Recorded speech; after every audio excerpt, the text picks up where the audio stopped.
sahabat sehat Rumah Sakit Akademik UGM, ketemu lagi di acara TikTok, tips dan informasi kesehatan bareng Painah Bahagia Selalu. Baik, tips dan informasi kesehatan kali ini akan membahas tentang pertolongan pertama pada pasien spinal cord injury bersama Dr. Humaira Elpa Ningtyas. Halo Dr. Elpa. Halo Mbak Painah. Gimana kabarnya dok? Alhamdulillah baik. Tetap semangat ya dok ya? Semangat. Sehat selalu ya? Alhamdulillah. Habis jaga malam 3 hari 3 malam ya? Khusus sahabat saya tuh, kita akan membahas tentang spinal cord injury di pertolongan pertamanya itu dok. Nah kemarin itu sudah dibahas tentang spinal cord injury ini, tapi sama dokter rehabilitasi medis. Terus saya juga penasaran, terus penanganan pertamanya yuk piye gitu. Makanya kita datangkan nih dokter Elpa kali ini ya. Baik, yang belum melihat video sebelumnya nanti Jo di kayak link sore loh, pokoknya nanti klik gitu lihat sebelumnya ya. Nanti biar tahu kemarin kita udah bahas apa, dan kali ini kita mau membahas tentang pertolongan pertamanya. Tapi sebelum kita bahas pertolongan pertama, sakjane wingi iki aku pengen tanya sama dokter Guritno, tapi kira rada isin gitu. Jane spinal cord injury bahasa Indonesiane opo? Wingi kira rada kecedet-kecedet ya ngomongnya. Itu apa dok itu dok? Ya kalau bahasa Indonesianya ya cedera saraf tulang belakang ya Mbak ya. Oh cedera saraf tulang belakang. Saraf yang ada di tulang belakangnya itu. Oh alah. Bedanya karo sum-sum tulang apa dok? Ya sumsum tulang itu tempat persarafannya itu.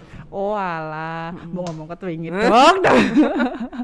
Aku kira nggak neng KBBI ya ora ono. Oh baik, ternyata itu saraf di tulang belakang ya, cedera pada saraf di tulang belakang. Nah itu kejadiannya paling sering itu di mana tuh dok? Yang mungkin dokter Elva kan di IGD ya, lebih sering dan menemui langsung pasien-pasien itu. Yang paling sering kejadian ini ditemukan di mana dok? Yang paling sering sebenarnya kan cedera medula spinalis tadi, cedera spinal cord injury itu ya, itu bisa terjadi pada kasus trauma maupun non trauma ya, seperti udah dibahas dokter Guritno kemarin kan. Nah karena kita di IGD kita paling banyak nerima kasus yang trauma sebenarnya. Trauma ini nyerem ini, mari trauma. Traumanya paling banyak pada kasus kecelakaan lalu lintas, seperti itu. Bisa juga jatuh dari ketinggian, atau jatuh dari kendaraan, misalnya naik sepeda, naik motor, naik kuda, itu juga bisa. Olahraga berarti bisa ya dok ya? Bisa. Oh apalagi dok? Terus habis itu misalnya pada kasus ternyata kejatuhan benda berat nih, dia lagi kerja terus kejatuhan benda berat di area tulang belakangnya, itu juga bisa.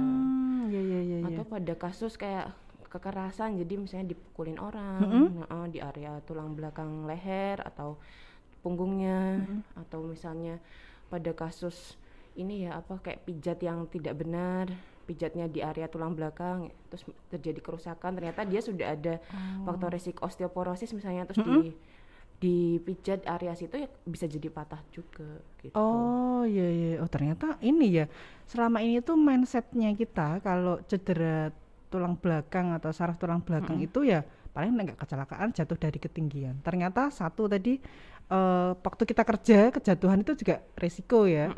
Buk gitu langsung bisa tadi kena injury itu apa tuh?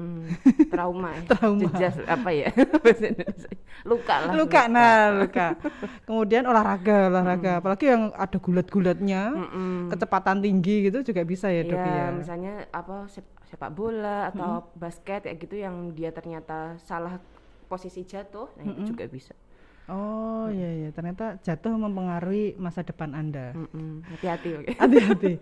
Terus sama yang terakhir tadi itu yang pijet itu dok. Berarti yang krek gitu juga resiko ini dok? Iya bisa terjadi kalau misalnya ternyata manipulasi lehernya terlalu maksimal. Kuat, maksimal kayak gitu itu juga bisa. Oh berarti ini hal-hal yang sering terjadi. Tapi kalau di IGD yang paling banyak kecelakaan ya dok ya. Nah bicara tentang kecelakaan ini pasti ya hampir setiap hari itu masih ada gitu ya angka kecelakaan ini, terutama di Jogja dan Indonesia. Rotok mudun gara-gara PPKM ya dok ya. Tapi ini udah mulai tinggi lagi, apalagi hujan biasanya ada yang kepleset apa segala macam. Nah kalau misalnya kita melihat orang kecelakaan itu sebenarnya untuk tahu ini kayaknya spinal cord injury deh, ini kayaknya enggak gitu, apa yang harus kita waspadai dok, atau apa yang harus kita perhatikan gitu ketika melihat pasien itu? Misalnya nih kita nemu orang kecelakaan ya di pinggir jalan kayak gitu, yang pertama adalah kita harus cek responnya dulu mbak. Cek respon itu gimana? Cek respon tuh tanya sadar nggak dia? Tak kira ditelepon ya. Mas mbak, pak bu panggil. gitu dipanggil, kok dia masih bisa jawab, masih sadar, ya kita tanya dia ada nyeri nggak di area leher. Sampai kita lihat ada memar-memar nggak area leher. Dan dia masih bisa gerakin tangan sama kakinya nggak, ada kesemutan nggak. Kalau misalnya ada di area nyeri area leher atau ada memar atau ada kesemutan, kaki tangannya nggak bisa digerakin, bisa kaki tangan keempatnya nggak bisa digerakkan atau kaki aja ya, tergantung level cederanya. Kalau misalnya dia cedera di leher, biasanya empat-empatnya nih yang nggak bisa digerakin. Tapi kalau cederanya di bawah, yang di bawah torakal ke bawah, jadi area boyok ke bawah, itu biasanya kakinya yang nggak bisa digerakkan. Gitu. Jadi tergantung level cederanya. Kalau misalnya ada gejala-gejala itu aja, berarti kita harus curiga dia ada cedera spinal cord injury tadi. Berarti apa yang harus dilakukan dok waktu itu? Nah, yang paling pertama adalah minimalkan manipulasi. Jadi jangan gerakkan pasien. Jadi pasiennya dibuat sestabil dan immobile mungkin. Immobile tuh jangan pasiennya enggak ditaruh di situ dan amankan kondisi lingkungan. Biarpun di tengah jalan gitu dok? Biarpun di tengah jalan, sampai nanti ambulans datang. Itu resikonya apa dok? Ya kan kadang itu kita kasihan ya, masuk ngatang-ngatang di tengah jalan gitu kan. Apa resikonya kalau misalnya ternyata kan, pasti kalau kecelakaan itu kan yang paling deket yang akan menolong gitu ya. Resikonya apa dok ketika kita ini bukan tenaga kesehatan dan mungkin nggak tahu cara menangani, terus dipindah, itu resikonya apa dok? Resikonya adalah cedera yang mungkin tadinya nggak begitu berat bisa jadi lebih berat. Jadi intinya bisa malah lebih mencederai pasien kalau kita mindahnya salah. Niatnya nolong ternyata malah menyakiti gitu ya. Niatnya nolong malah bisa bikin kecacatan pasien lebih berat. Gitu. Sampai gitu ya. Atau jangan-jangan ini dok, kemarin kan memang dokter Guritno juga tadi dokter Fas menjelaskan kalau misalnya ada pasien yang mungkin osteoporosis kan tulangnya mudah patah, mudah ini ya, ternyata kecelakaan bisa jadi yang awalnya itu pas kecelakaan ada tulang patah nih, terus ini sumsum tulang belakangnya ya, saraf belakangnya patah dekatnya sarafnya, karena kita pindah jangan-jangan mah kena gitu, bisa jadi ya dok? Jadi nusuk area persarafannya itu juga bisa. Oh ya, awalnya aman sarafnya aman. Karena kita salah nolong, ternyata malah mencederai itu tadi. Nah itu tadi menceritakan tentang adanya memar atau apa. Nah, kalau misalnya pakai helm dok, kan nggak kelihatan itu dok. Dia nggak sadar gitu dok. Terus kan nggak kelihatan di bagian ini. Kita lepas helmnya gitu boleh nggak dok? Nggak boleh. Kenapa dok? Sakit dok, rasa nafas ya dok. Kan kasihan dok. Iya. Jadi pakai helm itu ketika kita ngelepasnya salah, itu kan kalau kita ngelepas helm itu kan otomatis tulang leher bergerak ya. Ya kan, nah kalau kita melepasnya salah, kita nggak tahu cara yang benar, nah dia malah tambah mencederai saraf yang lain gitu. Oh, berarti jadi kalau kita nggak tahu cara melepas yang benar, sebaiknya helm tetap terpasang. Gitu. Dan yang harus dilakukan pertama berarti apa dok itu dok? Panggil ambulans, amankan situasi dulu, amankan situasi, terus baru panggil ambulans. Langsung telepon ke IGD-nya RSA. Nomornya ke berapa dok? Ke 453 0303. Atau nanti bisa ke HP-nya IGD RSA di 081 1254 8 118 itu kalau dibaca ya 081 RSAB 118 itu ya. Mulai dari sekarang harus disimpan itu nomornya, soalnya penting gitu. Nanti kalau ada apa-apa, daripada jenengan bingung, nggak enak mau nolongin nggak bisa, nggak nolongin kok nggak enak, telepon langsung IGD-nya RSA, nanti terus dokter Elpa datang dengan timnya. Iya. Nah, jangan lupa kalau misalnya telepon ambulans juga kita kabari ya kondisi pasien kecelakaan kayak gitu. Jadi kita yang berangkat dari IGD tuh kita udah siap-siap alatnya gitu. Oh, biar sesuai ya dok ya. Biar itu sesuai. Minimal yang harus diinfokan oleh masyarakat ke rumah sakit itu apa dok? Yang diinfokan waktu telepon kan, telepon ring, RSA UGD RSA UGM. Nah, terus saya ini nelpon dok, ini ada pasien. Terus saya harus menyampaikan apa aja dok gitu. Yang pertama pasti ini ya pasiennya laki-laki atau perempuan. Terus habis itu dewasa atau anak-anak. Itu karena beda kan nanti penanganannya. Terus pasiennya kecelakaannya dengan apa, masih sadar apa enggak, apa dengan apa itu jenis misalnya motor dengan mobil atau dia kecelakaan tunggal. Gitu. Karena pasti ekspektasinya beda ya dok ya. Kalau motor dengan mobil rodok parah mungkin gitu ya, kecelakaan tunggal ya paling kepleset apa gimana gitu. Terus lagi apa dok? Terus habis itu setelah itu adalah lokasi, jangan lupa lokasinya yang oh iya nanti nyasar rambutnya. Rada mengke kecelakaane nang ndi wis jelas ngono, rinci ngono. Lah kan metone nang ndi? Oh iya. Dan lokasi itu sih yang penting. Dan pasiennya masih hidup apa enggak kayak gitu. Berespon atau enggak itu ya? Respon atau enggak. Oke, baik. Itu yang harus sahabat saya sampaikan ketika telepon ke IGD. Jangan telepon langsung, "Dok, ini ada kecelakaan di sini," terus ditutup gitu ya. Iya, kita jadi bingung kan bawa alatnya apa gitu. Oke. Karena alatnya untuk evakuasi pasien itu juga banyak. Oh gitu. Ada gambarnya tadi kayaknya. Ada, nanti kita lihat ya.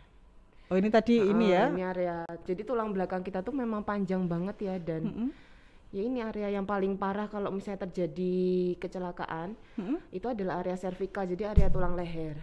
Area tulang leher ini kok misalnya sampai di situ sampai terjadi cedera, dia bisa keempat anggota gerak kita ini nggak bisa bergerak sama sekali. Oh dia lebih terpusat atau gimana iya, Dok? jadi memang kan dari otak kan, terus turun ke leher, baru ke yang bawah-bawahnya ini lagi. Nah di sini saraf-saraf yang di area leher ini dia mempersarafi juga area ekstremitas atas, anggota gerak atas sama bawah.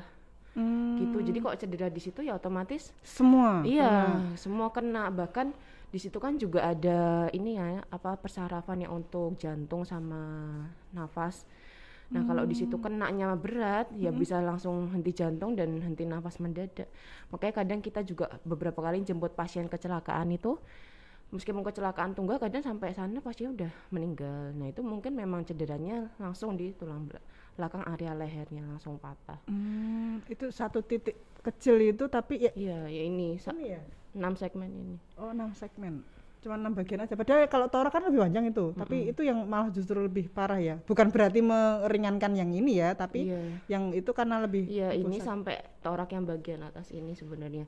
Nah yang nanti kalau misalnya cederanya di lebih bawah ini, itu dia biasanya mempengaruhi yang area kaki aja, sama nanti juga kehilangan kontrol pipis. Tadi ya kita masuk gejala ini ya, gejala cedera medula spinalis atau cedera spinal cord injury ini. Jadi kan nggak bisa gerak tuh, nggak bisa gerak, terus kesemutan, terus juga kencingnya jadi nggak bisa dikendalikan, jadi maksudnya dia ngompol. Itu langsung saat itu kejadian atau? Iya bisa langsung saat itu kejadian. Terus habis itu juga tadi kalau misalnya dia areanya atas ini bisa tiba-tiba tensinya anjlok. Namanya neurogenic shock atau shock neurogenik karena cedera di area sini.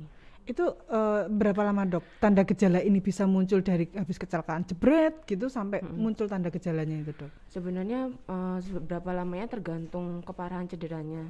Kalau cederanya parah ya langsung muncul saat itu juga.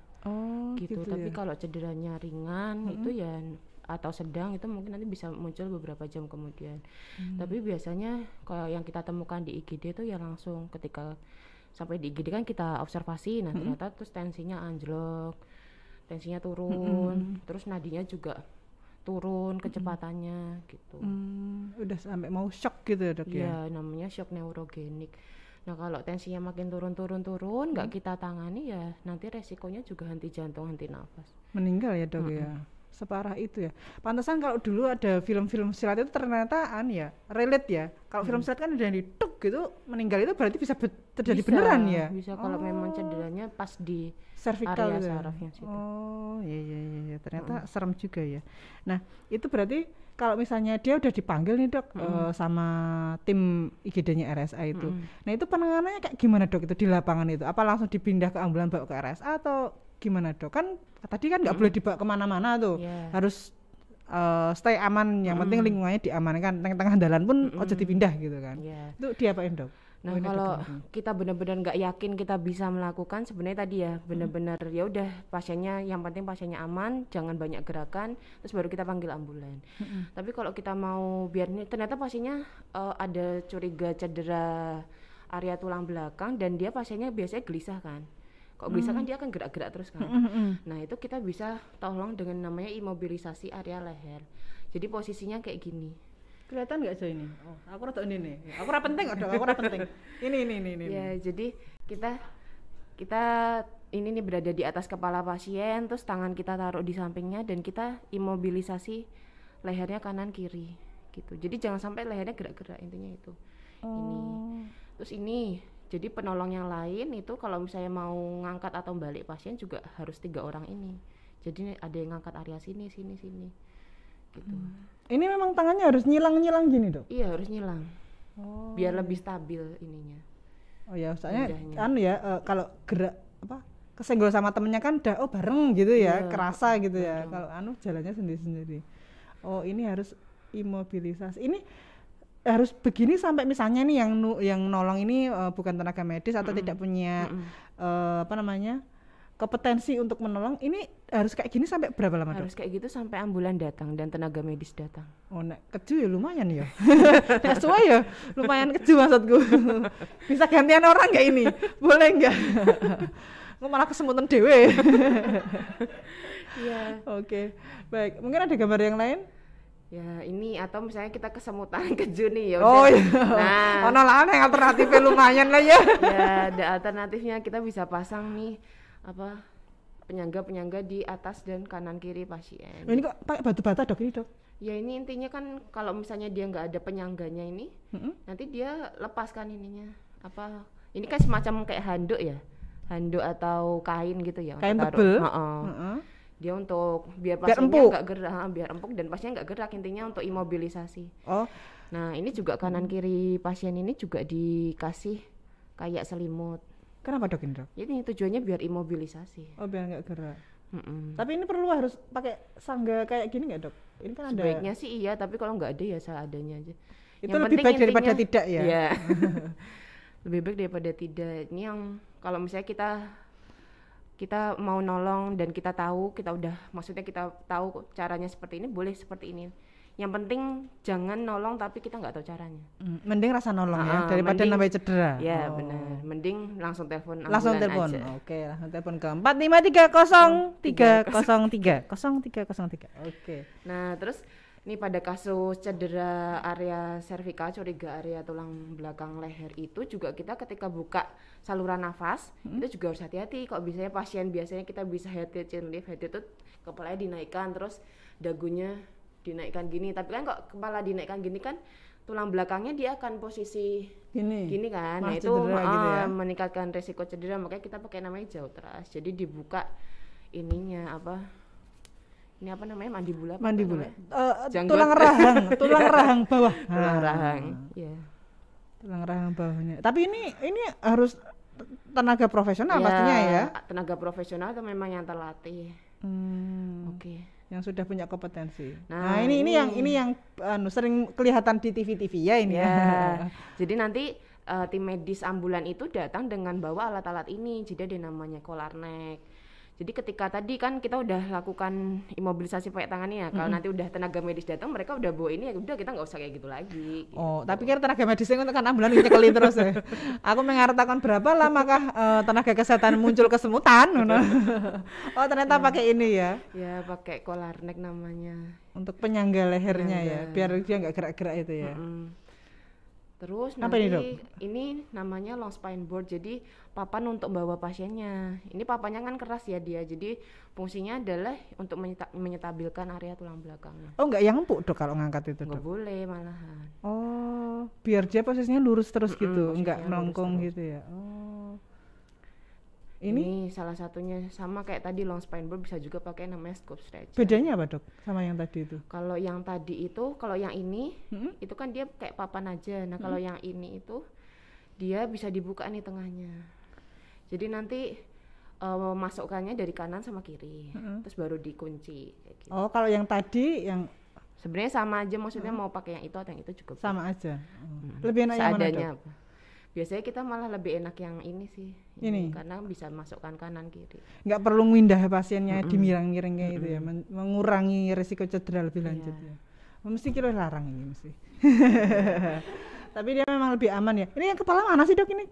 Kepala di sebelah sini atau di sebelah sini dok? Kepalanya yang area sana. Oh ini di kepalanya justru ya. Tapi udah pakai collar neck ya, jadi tengahnya bolong-bolong ini aman ya dok ya? Aman. Ini kan tengahnya bolong. Ada lagi mungkin? Terus ini apa ini dok? KED itu jadi dia yang alat hijau-hijau ini. Ini? Dan sampai bawah ini loh mbak. Oh ini jadi, nyambung? Nyambung dari atas sampai bawah. Nah ini fungsinya untuk memindahkan pasien dari posisi duduk di mobil itu ke posisi tiduran nanti. Jadi ada tekniknya ya? Iya, kalau kita langsung mindah tanpa dipasang seperti ini kan resiko tadi ya pemberatan cedera. Ini juga dipasang collar neck? Iya, dipasang collar neck juga. Collar neck dulu baru ini gitu ya, Dok ya? Oh, anak tekniknya bro, jok sembarangan iki. Lanjut. Nah ini juga ketika kita ngangkat pasien, ngangkatnya juga harus bareng-bareng, hati-hati kayak gini. Tapi kalau dia ada curiga cedera servikal, tetap yang harus ada yang satu di sini ya, di atas kepalanya. Megangin itu tadi ya, Dok ya? Kalau ini dia pada kasus yang curiga cederanya yang lebih bawah, bukan yang servikal. Next. Nah ini kalau misalnya servikal kita harus pasang collar neck, terus juga harus ada satu yang di atas pasien. Nah ketika kita balik pasien itu juga ada tekniknya, teknik lock roll-nya. Jadi harus pakai 4 orang tadi ya, satu di kepala. Jadi meskipun dia pakai collar neck, nanti kalau misalnya mindah-mindah gitu Mbak, itu tetap harus dipegangin atasnya. Oh gitu. Kalau misalnya mau muter-muterin gitu loh. Kenapa Dok gitu Dok? Kan collar neck udah memfiksasi ya, tetap gitu. harus immobile. Oh karena bareng sama bahunya ya Dok ya? Karena bahunya kan ini mau dimiringin kan. Oh ya, bukan sekedar memegang kepalanya saja, tapi kepala dan bahu gitu ya, biar bareng. Biar namanya inline position, jadi posisinya lurus terus. Inline dari position. Kepala sampai bawah. Oh oke. Itu jadi harus bareng. Dilihat kan, biasanya kita lihat nih kok ada pasien curiga cedera tulang belakang, di IGD kita lock roll, jadi kita lihat area tulang belakangnya ini ada yang memar nggak, atau ada ketika kita pegang tuh ada kayak krepitasi nggak, jadi kayak krek-krek curiga patah tulang. Kayak itu ya, bubble itu ya, kretek gitu ya. Kayaknya itu lebih mendekati ya Dok ya suaranya. Udah bingung krepitasi ya. Iya. Terus, nah ini bener nih, ini helm ini nih. Sekarang kan helm kan yang paling aman kan katanya full face gitu kan. Ternyata kalau kecelakaan ini nggak boleh dilepas sama sembarang orang ya? Nggak boleh sembarang orang. Jadi kita ngelepasnya harus dengan 2 orang kayak gini. Jadi yang satu megang dari bawah, megang lehernya sama area dagunya. Terus yang satu baru yang melepaskan helm dari atas. Nah, melepaskannya pun harus hati-hati, terus langsung pegang area lehernya lagi.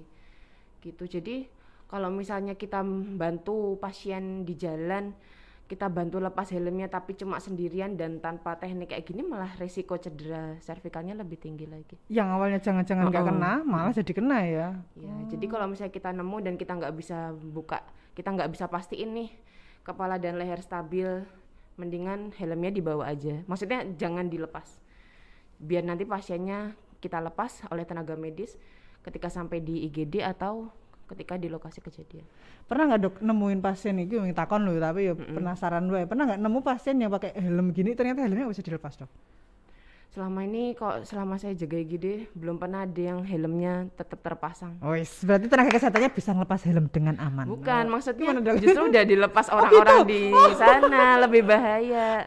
Malah justru sampai di IGD itu jarang nemu ya sama helmnya. Jarang nemu ya sama helmnya, nggak pernah malah. Tak pikirin nganu tenaga kesehatan bisa ngelepas. Aku bayangin lagi angel gitu Dok, nggak kayak nyepot kayak gitu. Ternyata malah ini ya, mungkin mulai dari sekarang sahabat sehat, kalau misalnya ada kecelakaan di jalan, kalau tidak mempunyai kompetensi untuk melepas dengan aman, tidak yakin seperti ini, lebih baik sak helmnya digawa nang RSA atau tadi kalau misalnya curiga cedera ini ya langsung telepon ambulan, jangan ya. Pindahkan sendiri juga. Apalagi kalau sering kejadian itu, yang sering saya lihat ya, kalau misalnya ada kecelakaan biasanya pakai pickup ya Dok. Pickup itu kan grundul-grundul itu ya. Iya. Saya yang sehat-sehat aja wae ra penak turun nang kono. Itu ya, ternyata memang harus yang berkompeten yang menangani. Ada lagi gambar yang lainnya? Ini ngapain Dok? Ini ketika kita mau bantu pasien keluar dari mobil. Jadi dia kecelakaan mobil kan. Itu dengan kita curiga ada cedera tulang belakang, ya kita nggak langsung ngangkat pasiennya keluar, tapi kita pasang collar neck dulu, pengaman ya? Leher, terus kita pasang KED tadi, dipasang dari atas, dari leher sampai pinggang. Next. Nah terus kita udah pastikan pasiennya stabil, udah terkunci, udah aman, baru kita pindahnya pun harus dengan beberapa orang kayak gini. Gitu. Iya. Ini ada tali-talinya juga membantu. Nanti ketika udah di long spine board ini, ya udah baru kita bisa transport pasien. gitu. Oke, nah begitu sampai di IGD dok, apa yang akan dilakukan sama pasien ini dok? Nah begitu sampai IGD pasti kita yang pertama sebenarnya ada namanya prinsip ATLS Mbak. Jadi apa itu, dok? Advanced Trauma Life Support. Jadi kita setiap pasien trauma atau cedera itu kita harus pastikan ABC-nya aman dulu. ABC itu airway. Jadi kita pastikan jalan nafasnya terbuka. Itu bahkan sebelum sampai rumah sakit ya, sudah dilakukan ya. Waktu ketemu pasien. Jalan nafasnya, kemudian jalan nafasnya pastikan terbuka tadi ya dengan teknik tadi jaw thrust. Misalnya kita curiga ada cedera tulang belakang. Terus pastikan breathingnya juga normal. Breathing tuh kayak misalnya dia nafasnya ini cepat nggak atau malah melambat kayak gitu. Nah, misalnya, dihitung ya berarti ya itu ya. Kita lihat nafasnya tuh normal nggak. Kalau misalnya nggak normal ya kita berikan oksigen. Diberikan oksigen sungkup atau nasal kano kayak gitu. Pokoknya intinya berikan oksigen. Sama C itu sirkulasi. Jadi kita pastikan sirkulasinya aman nggak. Kadang kan pasien cedera kayak gini tuh nggak cuma tulang belakangnya kan yang kena, kadang juga dia ternyata ada cedera di perut atau di dada. Nah kita harus, kalau ini kan sebenarnya lebih ke arah resiko kecacatannya ya yang tinggi. Kalau yang spinal cord injury ya? Spinal cord injury bukannya area leher ya, tapi yang bawah lebih ke arah kecacatannya ya. Nah kita kalau prinsip ATLS tuh kita yang mana yang ini dulu, yang life threatening, jadi yang bisa membahayakan atau mematikan pasien dulu itu yang kita tangani. Nah misalnya ternyata dia ada cedera tulang belakang tapi dia ada perdarahan di perut. Nah perdarahan di perutnya itu yang lebih mematikan kan. Lebih mengancam jiwa. Lebih itu yang harus kita tolong dulu. Ya jadi C-nya itu sirkulasi itu kita pastikan dia nggak ada shock atau nggak ada shock tadi ya, shock tuh kayak tensinya turun atau nadinya bisa, kalau misalnya pada kasus yang shocknya karena tulang belakang, karena cedera saraf tulang belakangnya dia biasanya nadinya melambat, tapi kalau misalnya karena perdarahan nadinya cepat biasanya.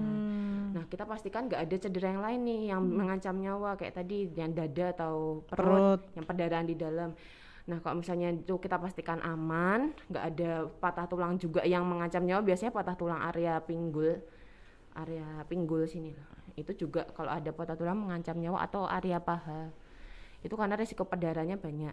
Nah kalau kita pastikan nggak ada itu, terus udah kita pasang infus aman pasiennya, baru D itu disability. Jadi ini dia masuk yang disability. Jadi ketika ini nggak kita tangani segera, dia bisa menimbulkan kecacatan juga kan. Oh, spinal cord injury ini termasuk yang D. Gitu. Jadi kalau misalnya nanti ternyata di jalan ada kondisi pasiennya itu lebih ke banyak perdarahannya, henti nafas atau mungkin pernafasannya terganggu, itu yang akan kita selamatkan lebih dulu, akan kita upayakan lebih dulu dibanding dengan yang spinal cord injury-nya gitu ya. Tapi sebenarnya pada airway itu juga airway dan chest pain protection. Jadi selain kita membuka airway, kita juga harus proteksi cervicalnya tadi. Itu sudah sepaket ya dok ya, ketika airway itu udah langsung ya tadi megangin lehernya itu ya. Jadi yang pasti ketika memang sahabat sehat menemukan kecelakaan di jalan atau mungkin nggak cuma di jalan aja ya tadi, manjat pohon atau mungkin kecelakaan kerja, ketika tidak bisa menangani langsung hubungi rumah sakit terdekat, terutama di Rumah Sakit Akademi UGM. Kalau lebih dekat langsung ke 4530303, nanti biar penanganannya itu langsung cek. Jadi kecacatannya itu bisa diminimalisir gitu ya.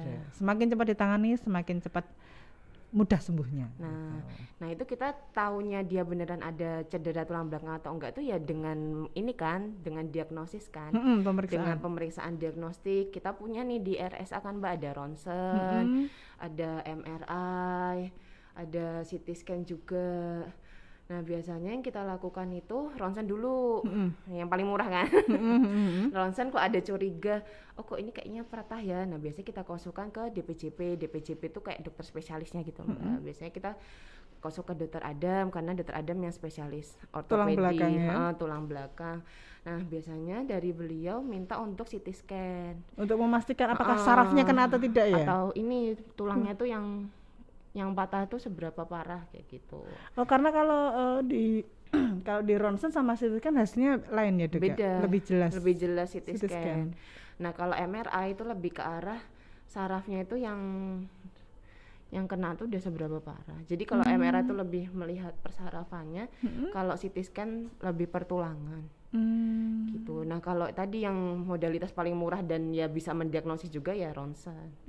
Nah ini biasanya kita kalau dokter umum kita akan ronsen dulu, terus nah ini kan tapi nggak begitu sekelihatan CT scan tadi kan. Oh, ini cuman kelihatan kalau tulangnya tidak di posisi sempurna ya, gitu ya. Hanya ada kayak apa? Kompresi, jadi kayak ketekan penekanan gitu ya. Terus habis itu nanti di CT scan. Ya, terus di CT scan mana? Sebelumnya CT scan ini. Oh, ternyata benar ini ada patahan gitu ya. Ada patahan. Kayak masuk gitu ya ini ya, Dok ya. Iya, itu patah. Terus nanti kan dia nih yang tajam-tajam nih resiko nusuk ke sarafnya. Ya? Baru kita MRI. Ding ding. Nah, biasanya itu penanganannya di IGD adalah tadi setelah kita konsul DPJP, dari DPJP atau dokter spesialis akan menjadwalkan ini besok operasi seperti itu. Operasinya juga macam-macam ya, Dok ya, tergantung dari kondisi pasien itu sendiri ya.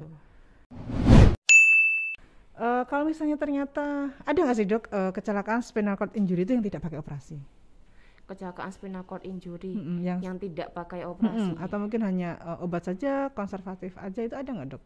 Sebenarnya tergantung level cederanya tadi, Mbak. Kok cederanya nggak berat, nggak sampai mengganggu, maksudnya cacat apa defisit neurologi ya namanya, jadi kayak kelemahan atau kesemutannya itu nggak berat, ya itu mungkin tanpa operasi ini bisa. Tapi kalau ternyata sudah timbul defisit neurologi atau tadi ya dia udah kelemahan, terus kesemutan, udah ada gangguan kencing kayak gitu, ya perlu operasi. Biasanya operasi. Karena operasi kan tujuannya buat stabilisasi. Itu yang dioperasi memang sarafnya itu, Dok, di ya area tulang belakang sama sarafnya. Berarti hampir kalau yang trauma ya, Dok ya, hampir semua kejadian yang trauma itu biasanya terjadi perlukaan di sarafnya itu ya, Dok ya, yang makanya butuh dioperasi itu ya. Oke, baik. Dan pastinya di RSA sudah ada dokternya semua ya. Ada, udah sering juga kan dokter Adam operasi ini. Oke, baik. Cuma ya ini yang pesan saya, selama ini beberapa pasien itu menolak operasi, kita juga sampai bingung, kita sudah edukasi. Alasannya kenapa, Dok? Ya kadang karena biaya sih kebanyakan. Karena biaya, jadi memang punya BPJS itu penting banget ya. Asuransi kesehatan apapun daripada tidak punya itu memang harus punya ya. Kalau misalnya ternyata saat ini kita tidak sakit, ya alhamdulillah, hitung-hitung bantu ya, Dok ya. Karena ketika kecelakaan kayak gini ya memang ini juga ya. Biaya memang mahal ya, Dok ya. Apalagi udah ngomong operasi ya. Operasi itu kecil aja tetap mahal bagi saya. Kalau kecelakaan sebenarnya ditanggung Jasara Harja. Nanti bisa dibantu BPJS kalau punya BPJS. Jadi ya itu kita pastikan memang ini ya. Yang pertama tipsnya tadi ya, kayak berkendara ya aman ya, pakai helm. Kadang pakai helm aja kecelakaan bisa meninggal gitu loh. Apalagi nggak pakai helm. Iya ya. betul. Terus apalagi, Dok, tipsnya? Aman dengan pakai helm, terus ya tidak menyetir atau naik motor dalam keadaan ngantuk, tidak dalam keadaan mabuk. Ya mabuk juga pengaruh banyak ya. Obat gitu. Pengaruh obat kayak gitu. Habis minum obat yang bikin ngantuk, jangan berkendara dulu, memang harus istirahat gitu ya. Dan mungkin yang suka manjat-manjat, olahraga yang agak ekstrim, ya hati-hati. Tetap harus hati-hati. Mungkin harus belajar jatuh yang benar. Ya benar, belajar. Kalau saya taunya itu kalau Valentino Rossi, waduh, yo ketok banget tontonannya kayak ngono ya. Itu kalau jatuh itu kan gulingnya kan khas ya itu ya, glundung dan it's okay gitu. Bisa masih jalan ya itu. Itu kan ada tekniknya ternyata. Iya. Oke, mungkin Dokter Eva mau ngasih teknik cara menggelundung yang baik. Itu di episode selanjutnya ya. Baik, sahabat saya Rumah Sakit Akademik UGM, demikian tadi tips dan informasi tentang penolongan pertama pada spinal cord injury bersama Dr. Elpa Nengtyas. Semoga ini bermanfaat. Jangan lupa klik subscribe dan loncengnya biar tahu informasi selanjutnya. Kita pamit undur diri, saya Penah Bahagia selalu dan Dr. Elva matur nuwun, sampai jumpa dan dadah.